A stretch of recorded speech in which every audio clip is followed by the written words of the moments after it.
होती है एक जबरदस्त फाइटिंग सीन से, जहां साकामोटो एक गैंग से लड़ रहा होता है। साकामोटो अकेले ही उन पर भारी पड़ रहा होता है। साकामोटो के मूव्स बहुत फास्ट होते हैं और वो आराम से सारे गैंगस्टर को मार देता है। ये कहानी थी एक लेजेंडरी हिटमैन की जिसका नाम था तारो साकामोटो, जिससे सारे गैंगस्टर डरते थे और सभी हिटमैन उसकी इज्जत करते थे। लेकिन एक दिन साकामोटो को प्यार हो जाता है। वो अपनी हिटमैन लाइफ से रिटायर हो जाता है। वो शादी कर लेता है, उसका एक बच्चा भी होता है और साकामोटो मोटा हो जाता है। एक दिन एक लड़का साकामोटो को ढूंढता हुआ उसके स्टोर तक आता है। स्टोर के अंदर साकामोटो देख रहा होता है एक छोटे बच्चे को जो डोर पर मार्कर से रिंग बनाकर उस पे निशाना लगा रहा होता है। तभी उस बच्चे का बैग खुल जाता है और एक इंक का बोतल खुलकर सामने से आए आदमी की पैंट पर गिर जाती है। वो आदमी गुस्से में बच्चे को पकड़कर उठा लेता है, उसे मारने ही वाला रहता है। तभी साकामोटो उसका हाथ पकड़ लेता है। साकामोटो के दिमाग में आता है कि वो उस आदमी का सर पकड़कर उसके गले में पेन घुसा दे, लेकिन वो ऐसा नहीं करता। वो आदमी साकामोटो को मोटा कहकर वहाँ से चला जाता है। ये सब उस लड़के ने भी देख लिया था जो साकामोटो को ढूंढते हुए यहाँ आया था। वो जानता है कि साकामोटो उस आदमी को पेंसिल से मारने की सोच रहा था। असल में ये लड़का भी एक हिटमैन है और इसका नाम सिन है, जो कि एक साइकिक है, क्योंकि ये अपने आसपास के लोगों का दिमाग पढ़ सकता है। साकामोटो सिन के फेस में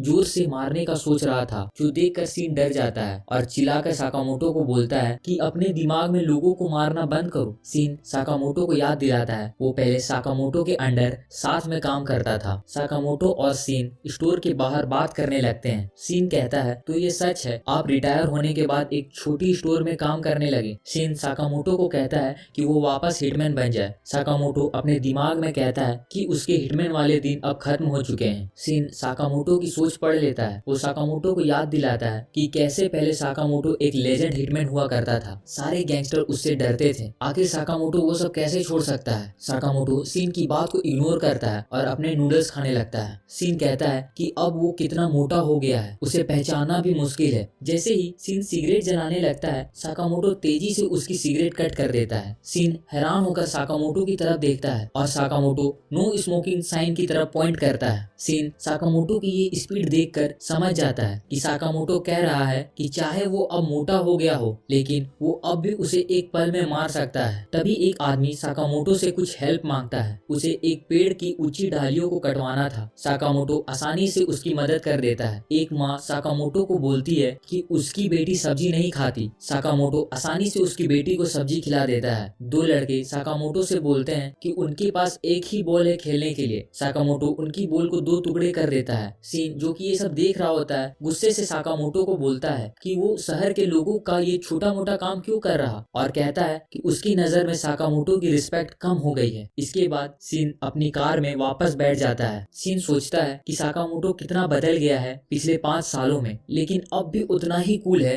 जितना पहले था। वो स्टीयरिंग व्हील पर अपना सर मारकर चिल्लाता है कि साकामोटो अब भी एक शानदार ऑरा रखता है, चाहे वो कितना भी मोटा हो गया हो, और सोचता है कि काश वो फिर से साकामोटो के साथ काम कर पाता। एक लड़का सिन की कार की तरफ देखता है जो सिन की हरकत की वजह से हिल रहा होता है और उसकी माँ उसे देखने से रोकती है। तभी सिन को अपने बॉस का कॉल आता है जो पूछता है कि क्या तुमने साकामोटो को वापस आने के लिए मना लिया। सिन मना करता है, जिस पर उसका बॉस कहता है तो तुमने उसे मार दिया। सिन पूछता है कि क्या सच में उसे साकामोटो को मारना पड़ेगा, क्योंकि साकामोटो अब काफी मोटा हो चुका है। बॉस कहता है जो कोई भी हमारा गैंग छोड़कर जाता है तो उसे मरना ही पड़ता है, यही हमारी दुनिया का नियम है जिसे साकामोटो ने तोड़ा है। बॉस सिन को गुस्से से बोलता है कि और भी हिटमैन हैं जो ये काम कर सकते हैं, और अगर सिन साकामोटो को मारने से मना करेगा तो कोई और आकर दोनों को मार देगा। सिन बॉस का फोन रख देता है और डिसाइड करता है कि अगर साकामोटो की मौत तय है तो ये उसी के हाथों होना चाहिए। अगले दिन सिन वापस साकामोटो की दुकान पर जाता है। सिन अपनी गन में साइलेंसर लगा के स्टोर के अंदर चला जाता है। सिन साकामोटो से कहता है कि वो आज टाउन छोड़कर जा रहा है, इसीलिए जाने से पहले साकामोटो को गुड बाय बोलने आया था। इसी बीच सिन साकामोटो पर गोली चला देता है, लेकिन साकामोटो उस पर एक कैंडी थूक देता है जो गोली से टकराता है और उसकी दिशा बदल देती है। साकामोटो एक आइसक्रीम सिन की तरफ फेंकता है, लेकिन सिन उसे डॉज कर लेता है। जब सिन काउंटर की तरफ देखता है तो साकामोटो वहाँ नहीं होता। सिन साकामोटो का माइंड भी नहीं पढ़ पा रहा था। साकामोटो जो कि सेल्फ के पीछे छुप जाता है, एक रबर बैंड में कैंडी को स्ट्रेच करके सिन पर तेजी से कई कैंडी फायर करता है। सिन उससे बचता है। तभी साकामोटो उसके पीछे आ जाता है और उसे जोर से किक मार देता है, जिससे सिन दूर जाके गिरता है और बेहोश हो जाता है। जब सिन को होश आता है तो वो साकामोटो के घर में था, जो उसकी दुकान के ऊपर वाले फ्लोर पर ही है। साकामोटो की फैमिली सीन को डिनर के लिए बोलती है। सीन को समझ नहीं आता कि साकामोटो उसे अपने घर क्यों ले आया। सीन पहले सोचता है कि शायद खाने में जहर होगा, लेकिन जैसे ही वो पहला बाइट लेता है उसका फ्लेवर उसे सरप्राइज कर देता है। वो आंसू रोकने की कोशिश करता है। साकामोटो की वाइफ सीन का रिएक्शन देखकर कहती है, साकामोटो ने भी पहली बार ऐसे ही रिएक्ट किया था। सीन सोचता है कि उसने अपनी लाइफ में पहले कभी ऐसा फील नहीं किया और समझ जाता है कि साकामोटो जो प्रोटेक्ट कर रहा था वो यही है और इसी वजह से साकामोटो इतना बदल गया। डिनर के बाद सीन साकामोटो को खाने के लिए शुक्रिया बोलता है और जाने लगता है। साकामोटो उसे एक बोर्ड दिखाता है जिसमें लिखा था,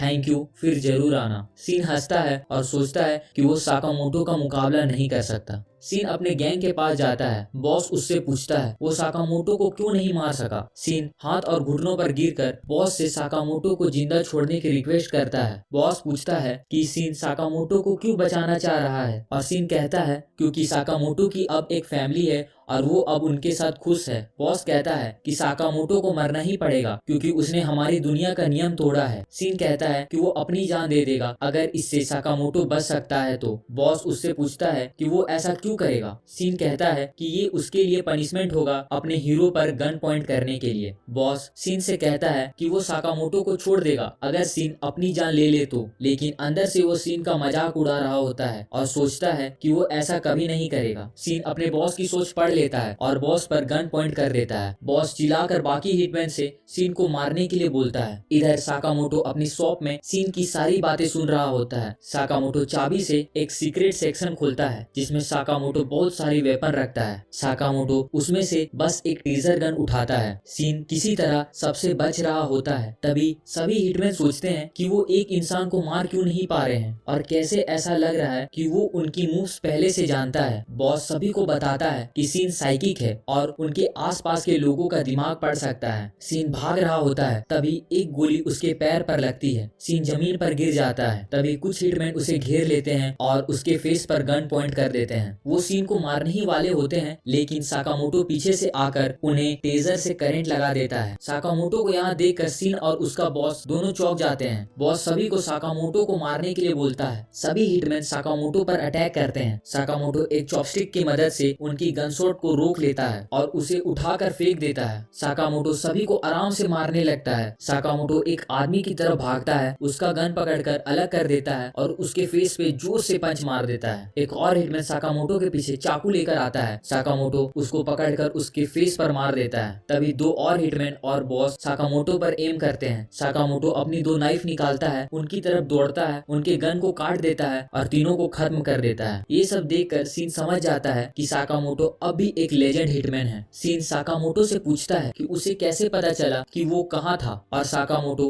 उसकी गन दिखाता है और बताता है कि उसने उसकी फाइट के बाद उसमें एक माइक छुपा दिया था। सीन कहता है जैसे उसने पहले कहा था वो आज ये टाउन छोड़कर चला जाएगा, लेकिन साकामोटो उसे अपनी दुकान की एक यूनिफॉर्म दे देता है और कहता है कि उसे 1 घंटा का 800 मिलेगा और ओवर टाइम का पैसा अलग से मिलेगा। अगले दिन साकामोटो की शॉप में सीन भी साकामोटो के साथ काम करने लगता है। तभी साकामोटो की वाइफ और बेटी वहाँ आती है। वो सीन को देखकर कहते हैं कि वो यूनिफॉर्म में अच्छा लग रहा है। एक बूढ़ी औरत दुकान में कुछ ढूंढ रही होती है और सीन दिमाग पढ़कर उसे सामान दे देता है। वो खुश हो जाती है। वो छोटा बच्चा सीन को खेलने के लिए पूछता है, लेकिन सीन उसे मना कर देता है। छोटा लड़का पूछता है क्या काम करना मजेदार है। सीन बोलता है उसे अभी उतना पता नहीं, लेकिन ये उसके पहले जॉब से बेहतर है। जब लड़का पूछता है कि उसका पिछला जॉब क्या था, साकामोटो सोचता है उसे बताओ और मैं तुम्हें मार दूंगा, जो सीन पढ़ लेता है और कहता है कि पहले वो सफाई का काम करता था। अब हम देखते हैं सीन साकामोटो की लास्ट फाइट के बारे में बात कर रहा होता है। सीन एक्साइटेड में कहता है मिस्टर साकामोटो, आप कल जो कर रहे थे वो तो एकदम कूल था और ज्यादातर लोगों को तो आपने एक ही ब्लो में खत्म कर दिया। सीन की ये बात सुनकर आओई साकामोटो से पूछती है क्या वो वापस से हिटमैन वाले काम करने लगा। साकामोटो तुरंत मना करता है। तभी सीन बोलता है पर आपने कल ही उन सभी लोगों को मारा था। साकामोटो बोलता है उसने ये ध्यान रखा था कि कोई मरे नहीं। आओई उससे याद दिलाती है कि अगर वो फैमिली रूल्स तोड़ेगा तो वो उससे डिवोर्स दे देगी। साकामोटो उसकी ये बात सुनकर डर जाता है। सीन साकामोटो से फैमिली रूल के बारे में पूछता है। साकामोटो सीन को कैसे मारेगा वो सोचने लगता है। सीन चिल्लाकर कहता है, हर बार मुझे अपने दिमाग में मारना बंद करो। आगे हम देखते हैं साकामोटो और सीन निकिता चाइना टाउन जाते हैं, जहाँ सीन सोचता है कि वो यहाँ स्टोर के लिए सामान लेने आए हुए हैं। साकामोटो बताता है कि वो यहाँ पोर्क बन लेने आए हैं। साकामोटो सोचता है उसने काफी बन ले लिया आओई और हाना के लिए। सीन साकामोटो का माइंड पढ़कर सोचता है साकामोटो अपनी फैमिली से कितना प्यार करता है। सीन दोबारा साकामोटो से फैमिली रूल के बारे में पूछता है। साकामोटो उसे चुपचाप चलने को बोलता है। तभी अचानक से एक लड़की ऊपर से गिरती है और साकामोटो के पोर्क बन को खराब कर देती है। इस लड़की का नाम लू साउटंग है और ये कुछ आदमियों से बचकर भाग रही होती है, जो उसे पकड़ लेते हैं। खराब पोर्क बन को देखकर साकामोटो सोचता है कि अब हाना रोने लगेगी। सीन साकामोटो को पहले वहाँ से चलने को कहता है। लू